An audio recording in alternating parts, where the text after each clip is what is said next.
Hay muertes que dejan al mundo entero en silencio. No porque sean inesperadas, sino porque ya habíamos sido advertidos desde hace mucho, pero nadie está realmente preparado para decir adiós. El día 22 de julio del año 2025, Ozzy Osbourne, el emperador de la oscuridad del rock, abandonó para siempre su último escenario. Ya no hubo más gritos ni luces ardientes. Solo quedó un silencio estremecedor en su casa de Buckinghamshire, donde una leyenda exhaló su último suspiro. Pero detrás de esa muerte, hay todo un camino de sufrimiento y orgullo que él recorrió en silencio durante muchos años. Una batalla sin balas, sin reflectores, que solo podía sentirse a través de su mirada, de sus pasos temblorosos, y de una última actuación que rompió millones de corazones. Tal vez pensaste que conocías a Ozzy Osbourne, el rebelde que mordió la cabeza de un murciélago, el líder salvaje de Black Sabbath. Pero quizá hasta que no sepas lo que ocurrió en las últimas semanas de su vida, no comprenderás al verdadero hombre detrás de esa máscara de icono. Y todo empezó con un cuerpo que se venía abajo en silencio. El cuerpo de Ozzy Osbourne empezó a traicionarlo desde hacía mucho tiempo. En el año 2003, cuando los fans aún vibraban con sus riffs clásicos y su imagen frenética sobre el escenario, él recibió en silencio un diagnóstico aterrador: Parkinson. No era una sentencia de muerte inmediata, pero sí suficiente para convertir cada paso, cada caricia, cada asentimiento en un dolor constante, como una nota disonante que se prolonga sin fin. Durante casi 2 décadas, Ozzy ocultó su enfermedad no por miedo, sino porque odiaba preocupar a su público. No fue hasta el año 2020 que decidió hacerlo público. He luchado en silencio contra esto, pero ahora tengo que decirlo. En ese momento, muchos pensaron que era solo otro obstáculo más que el príncipe de las tinieblas superaría como tantas veces antes. Pero nadie imaginó que aquello era solo el comienzo del final. A partir del año 2022, la salud de Ozzy se desplomó sin freno. Solo en un año se sometió a 2 cirugías mayores de columna, sufrió caídas constantes, daños neurológicos y perdió el control de funciones básicas. Quien una vez dominó los escenarios, ahora necesitaba ayuda para levantarse de una silla. Sharon, su fiel esposa desde hacía más de 40 años, describía cómo verlo sostener una cuchara era como observar a un guerrero tocando tambores en plena batalla.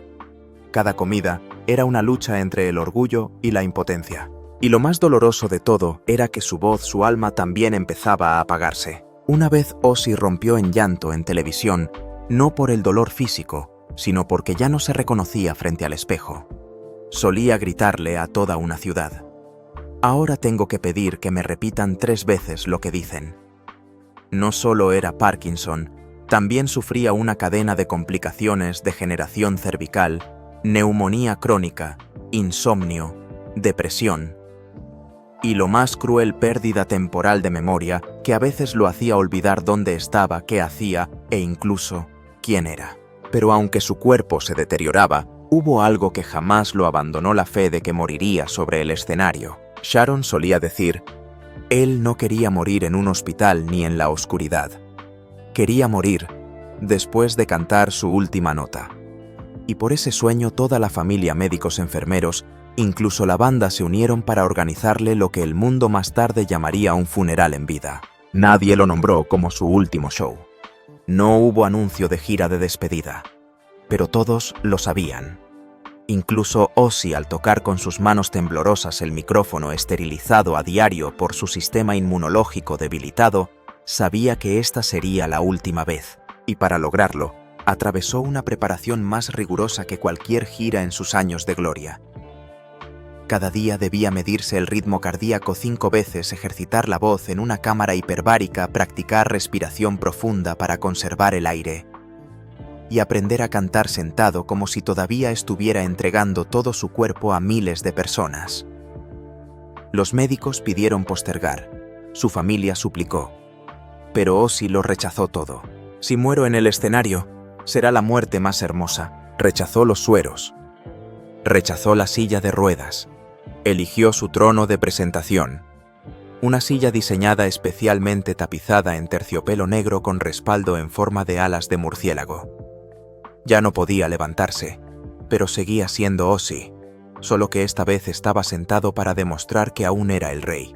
Lo que nadie sabía era que, detrás del escenario, estuvo a punto de desmayarse 2 veces.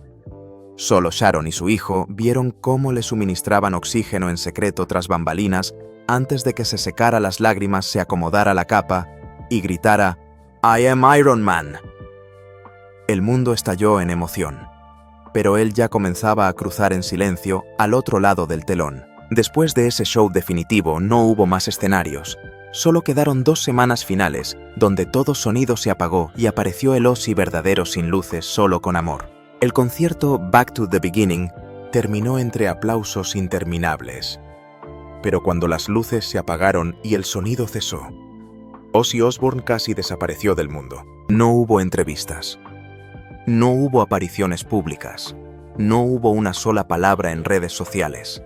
Solo algunas siluetas a través de los ventanales de su mansión escondida en los bosques de Buckinghamshire, donde vivía con Sharon, sus hijos, y una paz extraña jamás antes sentida. Si en las décadas anteriores Ozzy vivió como una bomba a punto de estallar, en esas 2 semanas finales se convirtió en una canción de cuna. Ya no era el emperador del rock ni el príncipe de las tinieblas, sino simplemente un anciano de 76 años viviendo sus últimos días en momentos de cotidianidad, algo que nunca pudo tener en toda su vida. Según Kelly Osbourne, su hija, el día después del último show, Ozzy durmió 15 horas seguidas sin comer, sin hablar, sin quejarse, solo respirando profundo y tranquilo. Jamás vi a mi padre así, dijo ella, como si hubiera vaciado toda la fuerza de su vida en esos 90 minutos de anoche. Durante los 10 días siguientes, Ozzy no habló de música, ni mencionó a la banda, ni quiso ver el concierto. En su lugar eligió sentarse en el jardín trasero donde estaba el viejo columpio que él mismo había instalado para su nieto. Kelly contó, mi papá se sentaba allí cada mañana. No miraba el teléfono, no llevaba el marcapasos, solo se sentaba, cerraba los ojos y escuchaba a los pájaros. Pero esa paz también traía señales. Empezó a caminar con dificultad, a comer menos y a respirar con pesadez durante la noche. Al día 11 tras el concierto ya no podía incorporarse solo y el médico de familia fue llamado para monitorear de cerca. Pero algo fue claro, él se negó a ir al hospital. Sin máquinas, sin tubos, sin salas blancas y frías, dijo Sharon. Ozzy me dijo, si me llevas al hospital no volveré jamás. La familia estuvo de acuerdo. Convirtieron en silencio el dormitorio del segundo piso en un espacio de cuidados paliativos. Nadie lo llamó hospicio. Nadie habló de muerte. Lo llamaron la sala de música suave. Y fue allí donde los momentos más pequeños y preciosos de la vida de Ozzy se hicieron más claros. No en el escenario, sino en los desayunos sencillos con la familia. Un breve vídeo compartido por Kelly en Facebook tras la muerte de Ozzy hizo llorar a millones. En él, Ozzy delgado con suéter gris y manos temblorosas pelaba una naranja para su nieto. No había música de fondo. No había luces. Solo la risa infantil y una frase suave de Ozzy. El mejor regalo de mi vida eres tú. Nadie grabó ese video pensando que sería el último recuerdo, pero al verlo de nuevo entendieron fue la despedida más hermosa. Y entonces lo inevitable llegó. La noche del 21 de julio, Sharon leía un libro junto a la cama de Ozzy mientras él dormía desde la tarde. El médico había dicho que su estado era estable sin señales de dolor. Pero a las 3 de la madrugada, cuando Sharon fue a revisarlo, Ozzy seguía allí, en silencio. Pero esta vez ya no respiraba, sin un suspiro, sin un espasmo, sin una lágrima inmediata. Sharon solo apoyó su mano sobre su pecho y se quedó en silencio durante 20 minutos. Se fue como nunca había vivido, con suavidad. Esa mañana nadie en la familia lloró a gritos. Se reunieron a su alrededor cantando suavemente el estribillo que Ozzy solía tararear cada mañana, Mama, I'm coming home. Kelly colocó una ramita de lavanda sobre su pecho. Jack, su hijo, puso el viejo collar de Black Sabbath que Ozzy siempre usaba en sus presentaciones. No era para que se lo llevara, sino para demostrar que nunca se había separado de la música. El anuncio se dio al día siguiente. La prensa mundial publicó titulares en sincronía: Ozzy Osbourne, la leyenda de la oscuridad, ha descansado en la luz. Pero la partida de Ozzy no fue solo la pérdida de un individuo o de una familia. Fue el cierre de un capítulo glorioso en la historia de la música. Un recordatorio de que aquellos que parecían inmortales también se van. Pero si vivieron de verdad, amaron de verdad, sufrieron de verdad, vivirán para siempre en la memoria de millones. Cuando se confirmó la muerte de Ozzy Osbourne, ningún titular fue suficiente para describir el impacto. Ningún medio logró contener su legado, su ausencia, ni la emoción colectiva en una nota breve.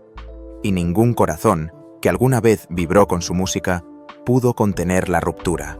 En menos de una hora tras el comunicado oficial de la familia, la palabra Ozzy se convirtió en tendencia mundial en redes sociales. Frases simples pero cargadas de emoción inundaron la red.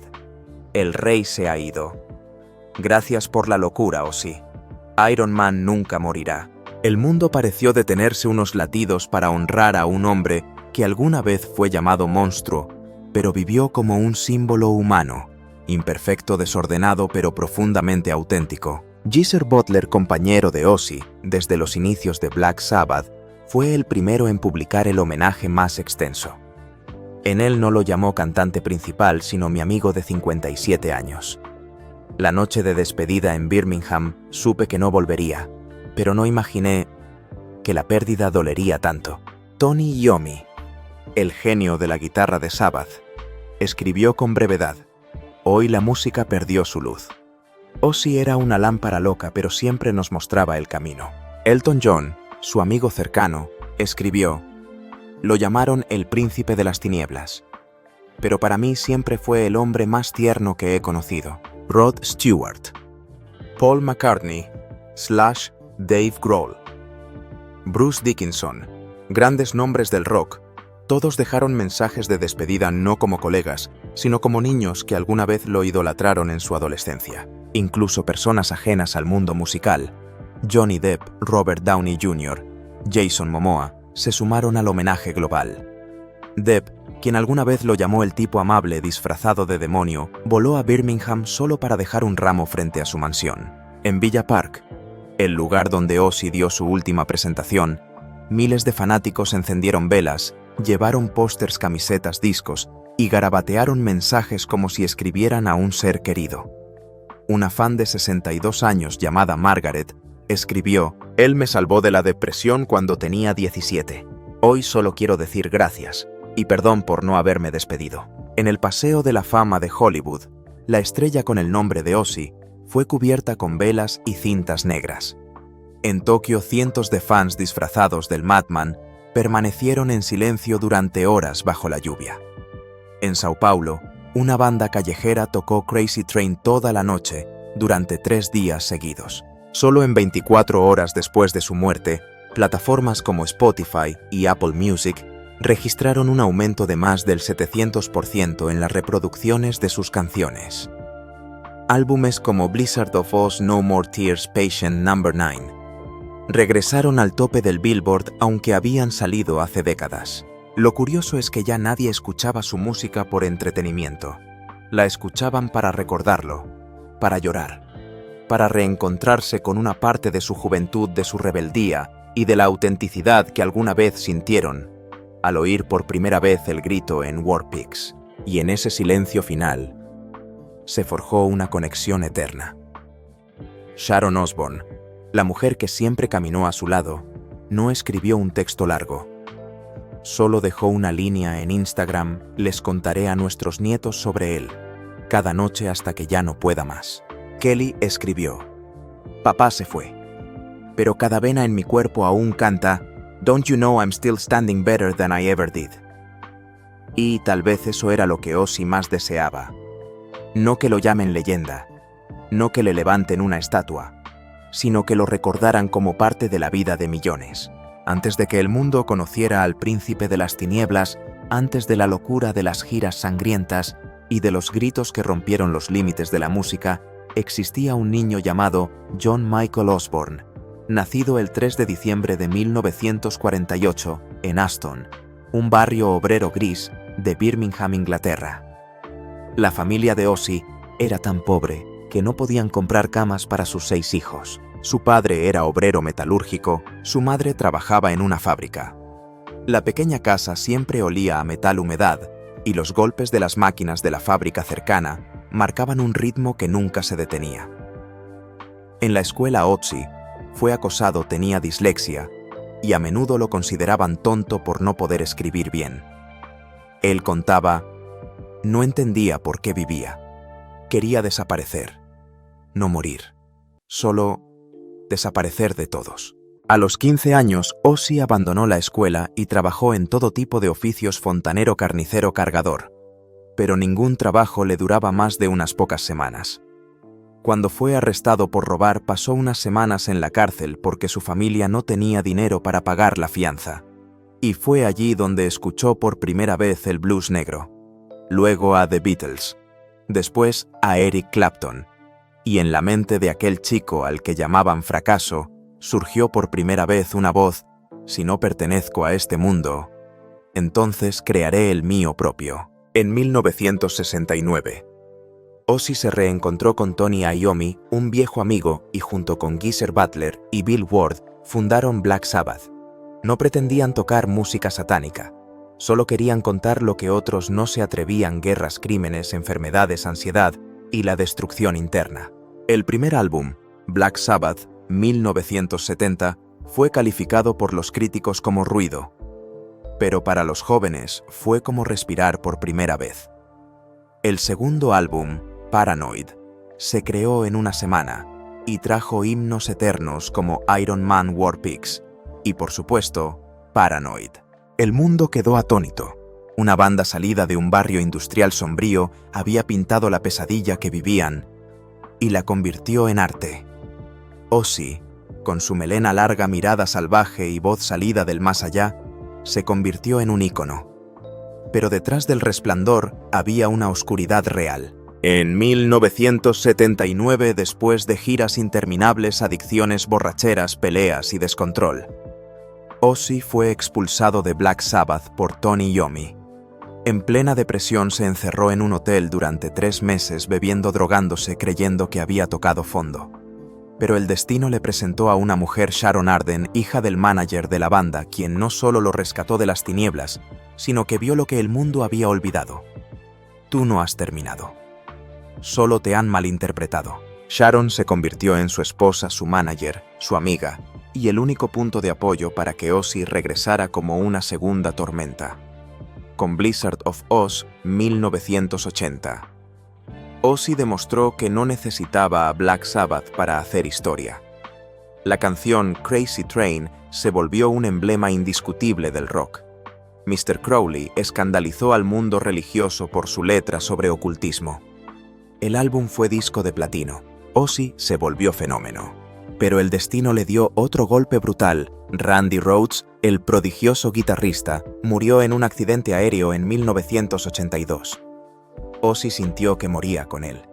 Dijo, no sabía cómo seguir cantando cuando mi corazón voló con Randy. Y aún así, siguió cantando.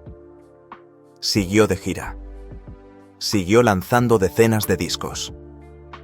Desde Bark at the Moon, No Rest for the Wicked, hasta No More Tears. Ozzy transformó cada dolor en una canción. Pero a diferencia de sus años iniciales, esta vez cantaba como un sobreviviente, no como alguien que buscaba sobrevivir. Cada álbum no era solo música, sino un pedazo de alma. Y en algún lugar entre la locura se vislumbraba a un artista que deseaba vivir como una persona común. La relación con Sharon no era solo amor, era redención. Ella no solo fue esposa, sino terapeuta espiritual, solucionadora de problemas, quien lo sostuvo en cada tratamiento, en cada noche, sin dormir, en cada recaída. Ozzy dijo una vez, si no fuera por Sharon ya estaría muerto hace mucho. No muerto físicamente, muerto por dentro. En 2002 MTV lanzó The Osbournes, un reality sobre la familia de Ozzy. El público esperaba un castillo oscuro, rituales satánicos, maldiciones.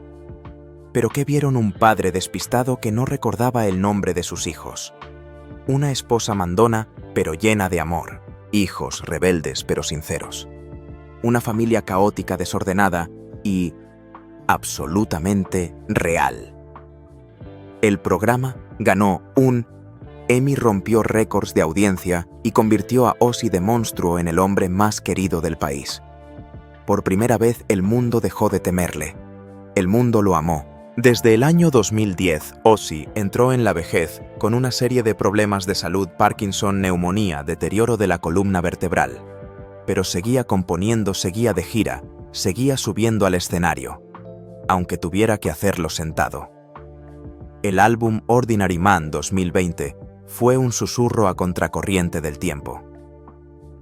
Patient Number 9. 2022 fue una despedida no oficial. Cada palabra, cada acorde, llevaba la huella de un alma que ardió intensamente y ahora se apagaba, pero se negaba a hacerlo en silencio. Incluso con la voz temblorosa, Ozzy seguía cantando. Aunque el público viera que necesitaba ayuda para subir al escenario, él seguía saludándolos. A veces, solo con una mirada. Y para él, esa mirada de vuelta de miles de personas abajo era lo que le daba vida un día más. Estoy débil, tiemblo, estoy confuso, pero si alguien me pregunta si me arrepiento, diré solo desearía poder vivirlo todo otra vez tal como fue. Y ahora, al mirar atrás en ese camino, desde un chico sin estudios acosado, criado en un barrio industrial sombrío, hasta convertirse en una leyenda mundial de la música, un padre, un esposo, un sobreviviente. Tal vez no te gusten todas las cosas que hizo, pero no puedes evitar inclinar la cabeza ante la forma en que vivió con todo su instinto, sus errores, su amor y sus gritos más sinceros. Ese era Ozzy Osbourne, no un ángel, no un demonio. Solo un hombre que se atrevió a ser él mismo desde el primer hasta el último segundo. El legado que deja Ozzy Osbourne no puede medirse en premios ni en posiciones en las listas. Tampoco se encuentra en la cantidad de discos vendidos o en los conciertos con entradas agotadas. Su verdadero legado está en la capacidad de vivir con autenticidad absoluta y en cómo desde su vida, llena de cicatrices, creó un espejo en el que millones de almas perdidas pudieron encontrarse. Quizá Ozzy nunca intentó ser ejemplo para nadie, pero precisamente por no intentarlo, se convirtió en un símbolo de supervivencia, de honestidad, de un alma desgarrada que aún sabía cantar y sabía amar. Se suele hablar de leyendas como si fueran estatuas inmóviles, frías, inmortales, solo porque ya no viven. Pero Ozzy Osbourne no fue un monumento, fue una tormenta, una grieta en la cultura, una confusión deliberada entre locura y ternura.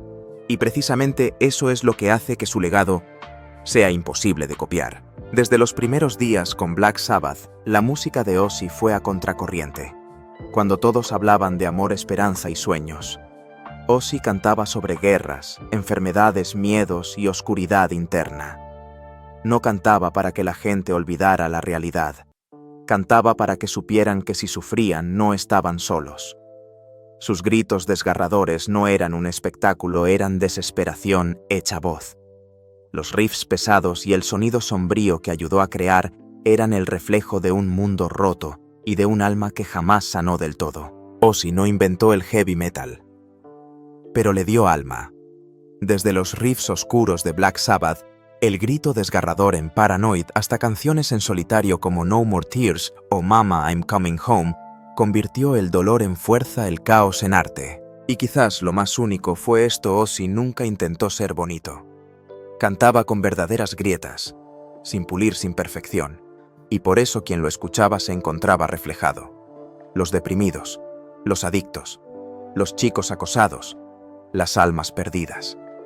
Para ellos Ozzy no era solo un cantante, era quien gritó por ellos cuando ellos aún no podían levantar la voz.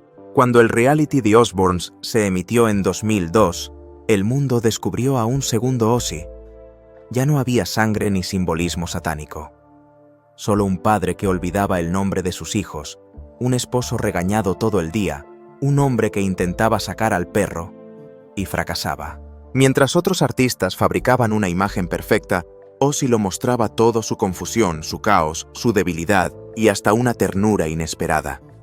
Y fue precisamente eso lo que hizo que millones lo amaran aún más. No era un superhéroe, era él mismo y nos dio permiso para que nosotros también lo fuéramos. Y aún desde esas ruinas se levantaba no una sino decenas de veces. y cada vez que lo hacía traía consigo una nueva cicatriz para contarla en su música. Las canciones de Ozzy no solo tenían guitarras y tambores, tenían llanto contenido, noches en vela y caídas sin testigos. Hay una verdad asombrosa: Ozzy sobrevivió a muchísimas estrellas de su época.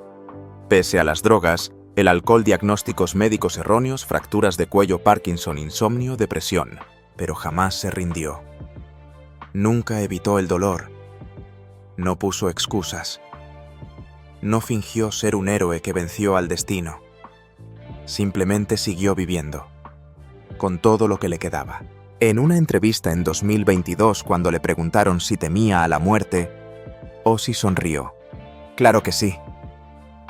¿Quién no?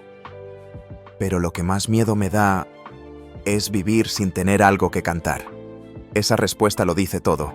Para Ozzy vivir era gritar ser auténtico, hasta el último aliento.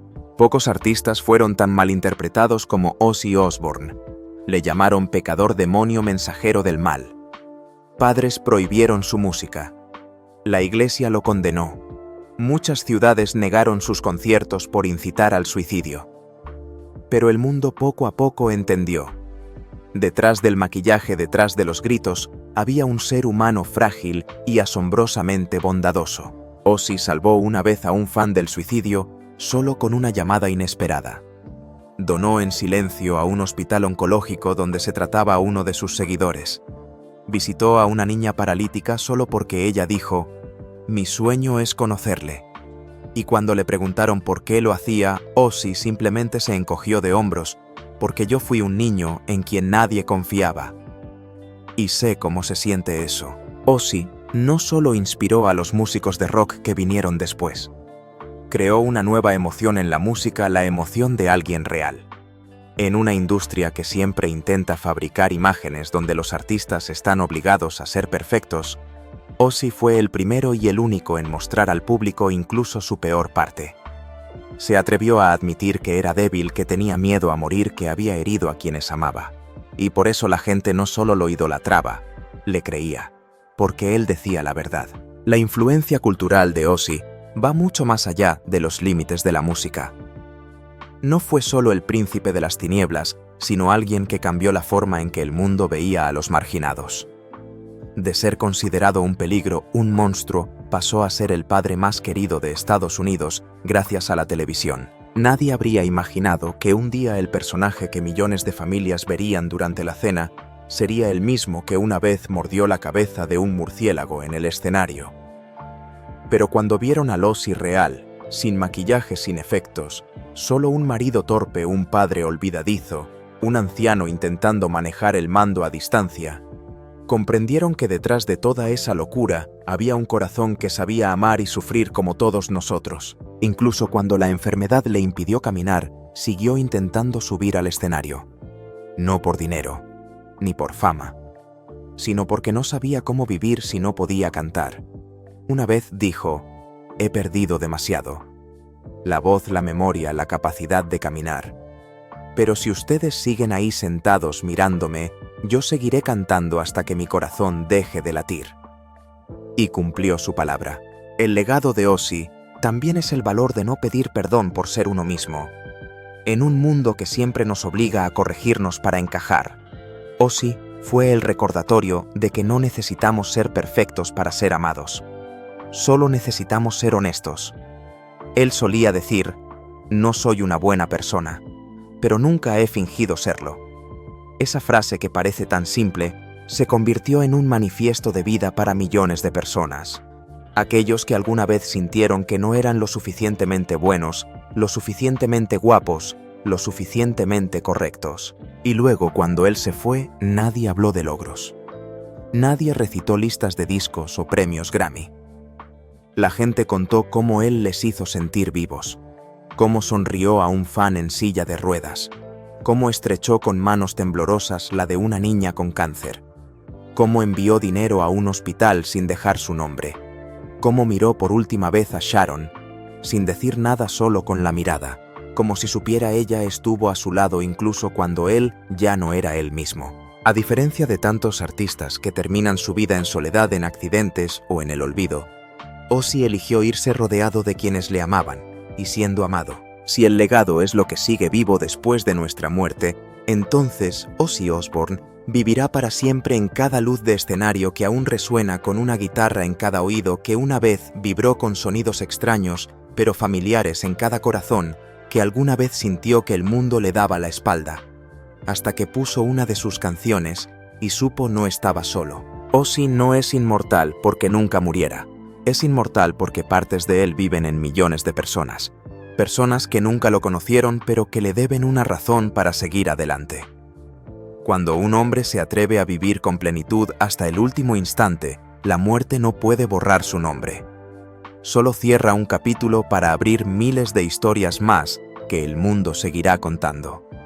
Y esas historias, esas canciones, esas lágrimas, esas risas, esos abrazos silenciosos, son el legado más hermoso que dejó. No necesita una estatua, ni un funeral de estado, solo un desayuno con su hija, una sonrisa a su nieto, una mirada que dice, he cantado toda la canción de mi vida. Y eso es el mayor legado que Ozzy Osbourne dejó, el valor de vivir de verdad y de morir de verdad, sin ruido, sin mentiras, sin remordimientos. Ahora si vuelves a poner Dreamers y dejas que Changes suene en tus auriculares, si escuchas Iron Man por casualidad en una vieja radio, no recuerdes solo a un cantante. Recuerda a un ser humano que pasó por esta vida como una llama que se negó a apagarse. Y si alguna vez te sentiste perdido, caíste en la oscuridad, pensaste que no encajabas en ningún lugar, recuerda esto, hubo una vez un hombre llamado Ozzy que gritó por ti. Gracias por quedarte hasta el final del vídeo. Si también creciste con la música de Ozzy, si alguna vez tocó tu corazón, deja una línea en su memoria más abajo. Porque a veces, la inmortalidad no viene de las medallas, sino de los corazones que aún recuerdan.